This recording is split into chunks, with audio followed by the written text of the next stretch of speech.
That Vehicle. is Inbound. just hide, Mike. hide. Eyes on two of them. Oh, they just got wrecked by the red zone. Four, three, two, one. Engage.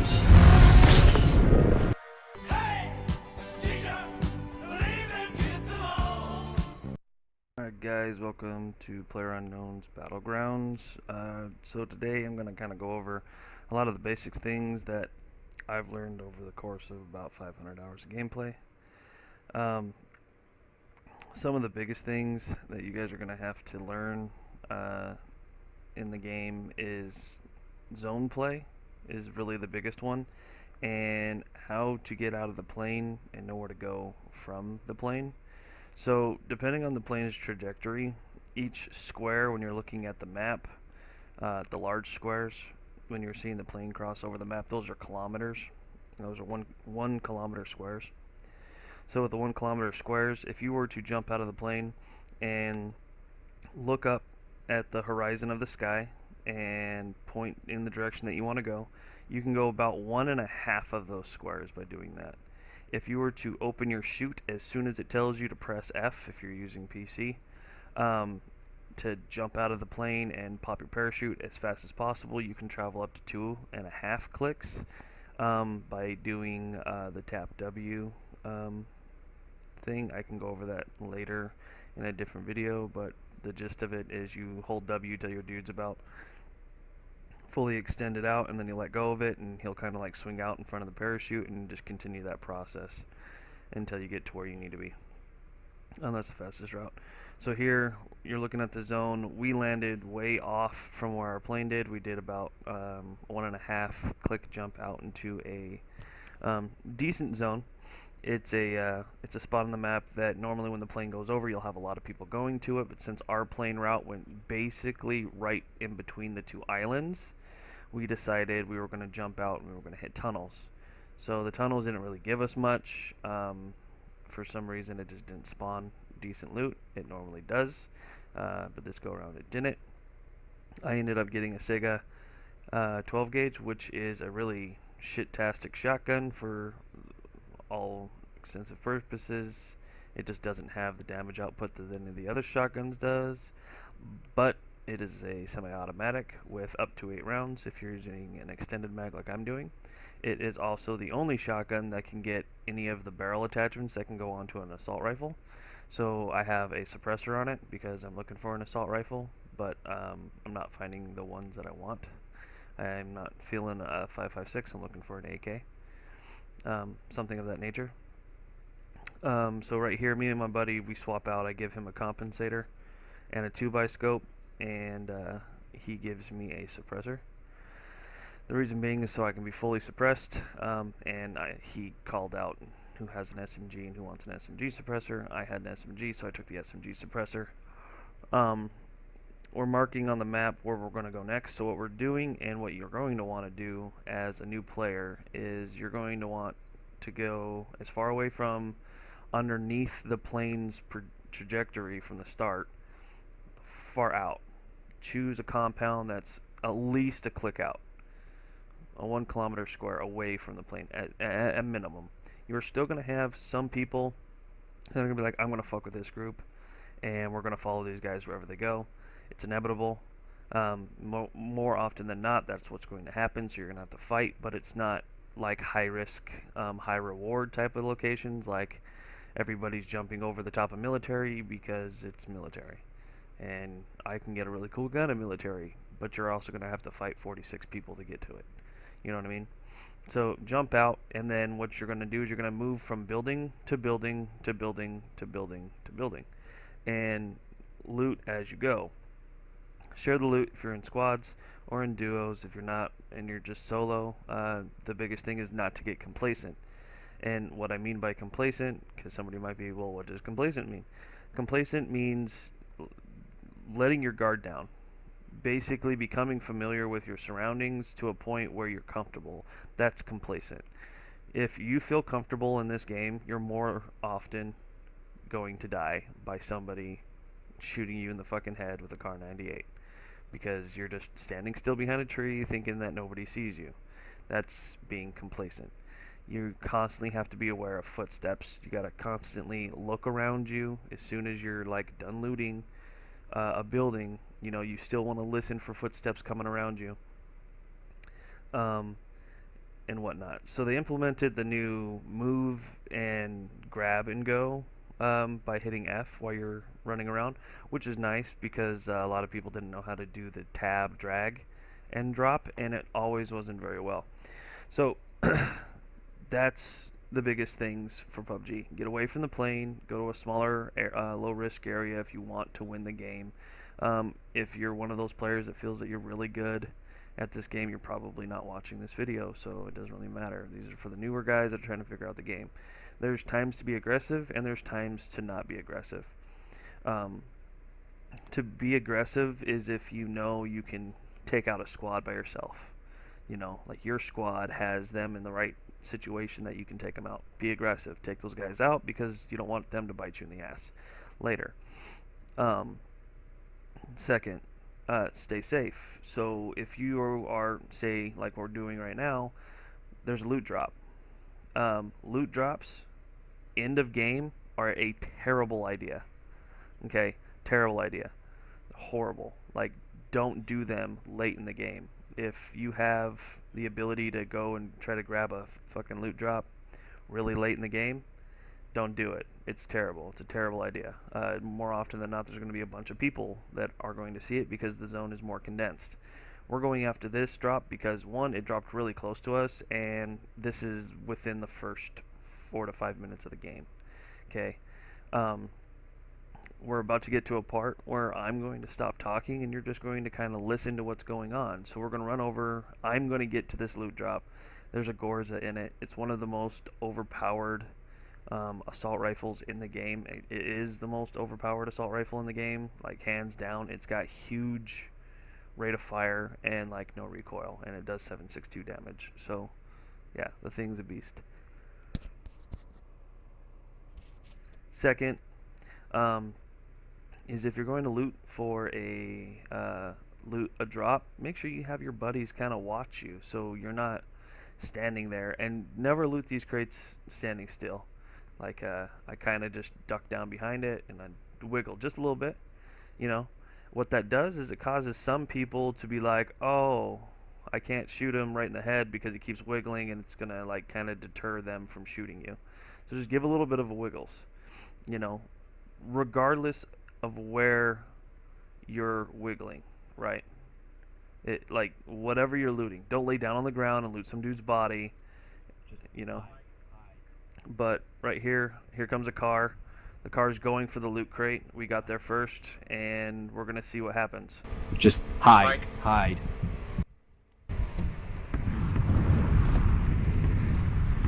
Eyes on 2 of them. Oh, they just got wrecked by the red zone. Holy shit. Alright, so into factor 3 of not being a noob and learning how to play the game.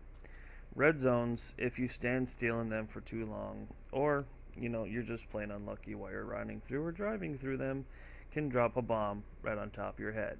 So I guess we can say rule number 3 for not being a noob is let's not loot the crates while they're inside red zones, because it's just going to get your ass killed.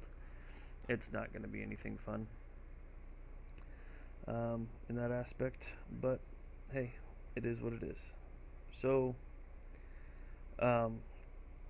with that, even as you can see with me and everybody who's standing around me, while we're looting these guys early match, we're grabbing all the medical, we're grabbing whatever ammo we can for our actual rifles that we're currently using, and we're constantly moving around. So I like the drag and drop method. I think it's just easier in all aspects of looting.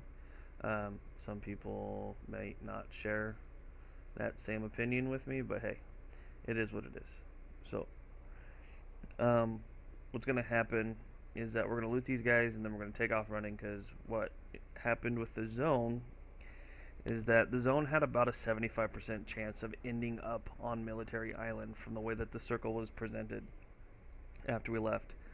So with that said, we got across the water, and it was just a lot of running, so there was no point in actually showing you guys what was going on. So what we're doing here is that we're going to be we're trying to get inside the zone, inside of a defensive position on the zone, to where we can cover ourselves, cover the back side of the zone, and have eyes basically everywhere we need to for where we're going to move. Where we get to up here on the hills, and this is late game, not being a noob, is that you want to follow the zone in once it gets into this size of a circle. And what I mean by follow the zone in is that you don't start moving until that zone has about 13 seconds left on the counter, and then you're going to start to follow that zone up the hill and in and like around those corners. And you're just going to follow the blue wall. So wherever the blue wall is, you're going to kind of like follow it into the white circle. And then you're going to sit on the edge of that white circle and keep eyes on people that are trying to run around and, you know, get shots and shit like that. But, you know, that is one of the hardest things to do, because that can't be taught to people. That has to be learned. Like, you have to learn how to take advantage of natural cover. So you're going to have natural cover of trees, and then you're going to have natural cover of what you have. You've got boulders that are in this game. There's some logs that are set up in the game that have been cut out, but, you know, it just happens. And then you have defilade. Somebody might be listening to this and they're like, well, what is defilade? That's a word I don't really know. So what defilade is it's a term that's largely used from members like myself in Chaos Theory, a guy who I'm playing, that have been in the military. The military uses defilade in terms of cover and concealment, because it can do both. Concealment is another word you guys might not understand. Concealment means you cannot be seen, but it can be damaged by ammo, by rounds that are coming in. So enemy fire can shoot through concealment. A bush is concealment. Okay, you can hide in a bush. It's concealing your image. Concealment. Cover, hard cover. Cover means it can't be penetrated through. So this rock, this boulder, for instance, is giving me hard cover. There is soft cover and hard cover. That's the only two types. I guess you could kind of say that like there's medium cover, but there's really not. So like cover in soft cover terms would be like cinder block walls, clay, so on and so forth. Hard cover is things that are going to take a lot of damage before you can actually make it through them. Like a up armored Humvee is hard cover. You know, that type of things are what they are.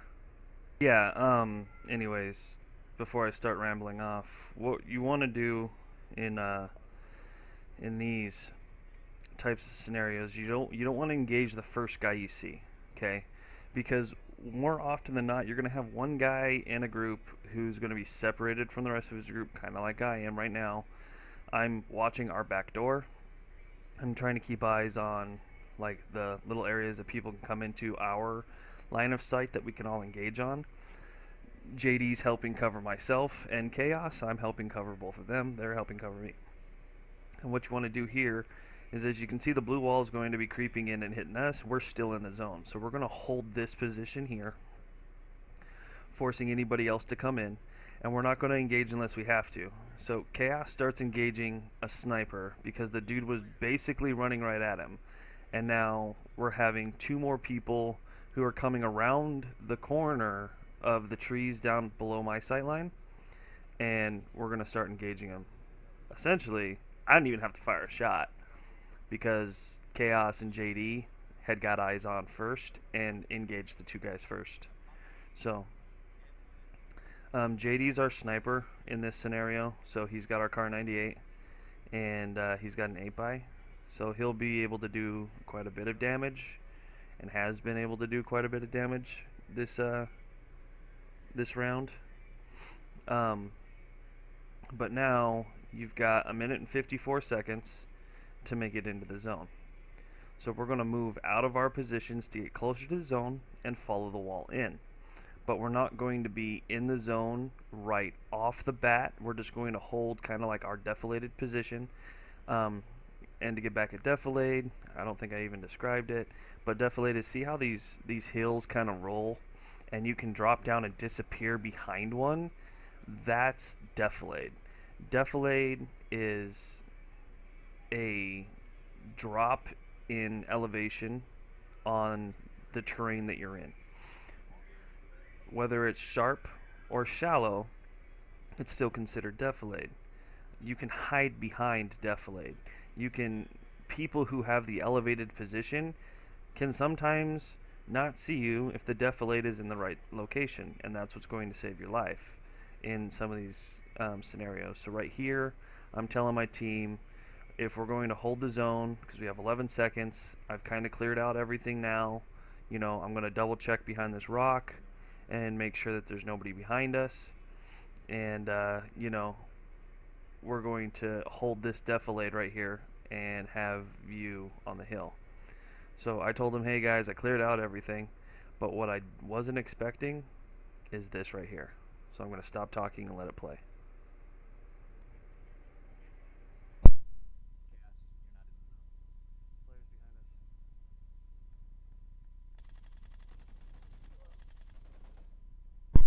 So what I didn't realize is that there was a guy in a ghillie, and the ghillies are rather effective in this game, especially with terrain being set down at the lowest settings. People can still hide in the grass.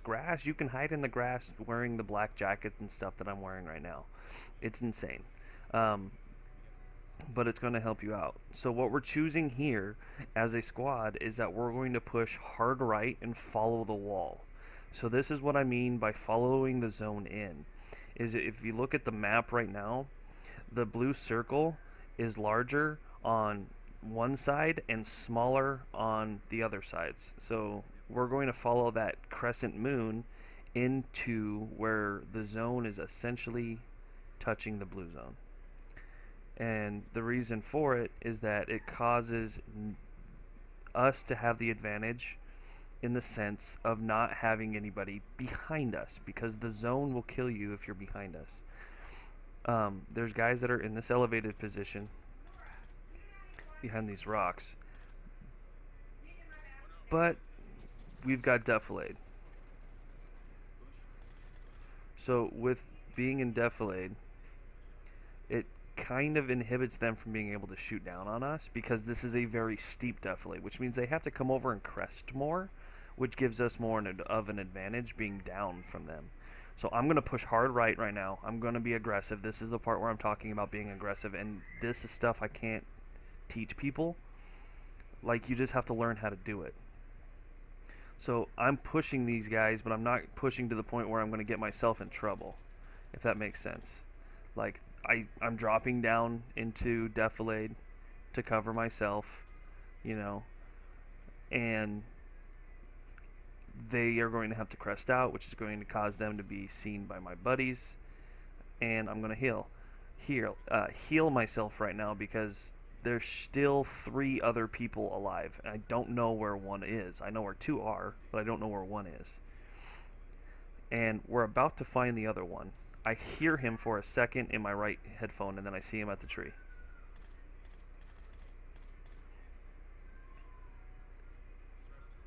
So I play bait, and JD goes for the kill. So after all of that, JD gets the kill. I have 5 kills, and the match is over. That's the power of following the zone in and working as a team, using comms, using defilade, natural cover, natural concealment.